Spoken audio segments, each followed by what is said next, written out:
Bonjour et bienvenue dans cette nouvelle vidéo.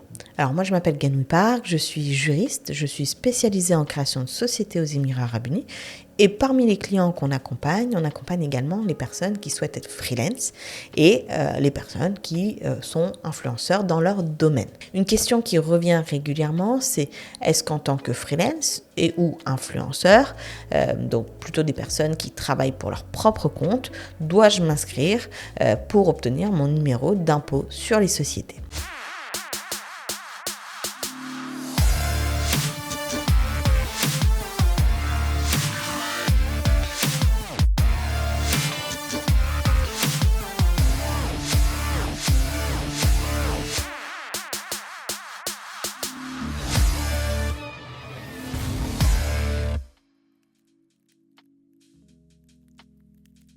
Les Émirats Arabes Unis ont rendu ça très clair. Toute personne qui serait en freelance doit s'inscrire pour obtenir un numéro de corporate tax, tout simplement pour éviter une amende, une pénalité qui serait de 10 000 dirhams. Qu'en est-il des influenceurs ? Pour les influenceurs, la demande de numéro de corporate tax est également obligatoire dans des conditions qui ont été spécifiées par la loi. Si une personne exerce des activités commerciales et que ses revenus dépassent les 1 million de dirhams au 1er juillet 2024, cette personne est tenue d'obtenir un numéro de corporate tax avant fin mars 2025. Donc c'est une échéance qui s'approche. Cette personne-là sera donc soumise à déclaration de son chiffre d'affaires, de ses bénéfices sur le portail de la Federal Tax Authority, donc le portail des impôts, pour 2024 ou au plus tard pour le 30 septembre 2025. Donc c'est important si vous êtes influenceur et que vous avez dépassé les 1 million de dirhams de chiffre d'affaires avant le 31 juillet 2024 d'absolument vous enregistrer pour obtenir ce numéro de corporate tax. C'est important également pour tous les freelances d'obtenir ce numéro de corporate tax. À défaut, vous allez avoir une amende de 10 000 dirhams pour non-enregistrement sur le portail de la Federal Tax Authority.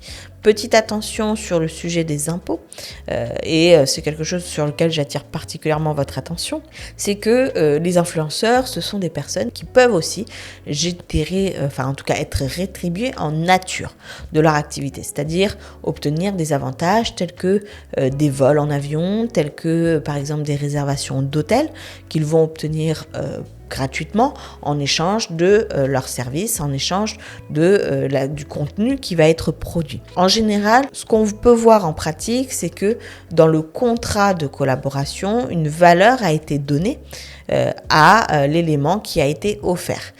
Cette valeur ne sera pas prise en compte par la Federal Tax Authority qui a bien précisé que pour les avantages en nature, ils seront évalués selon leur valeur monétaire sur le marché.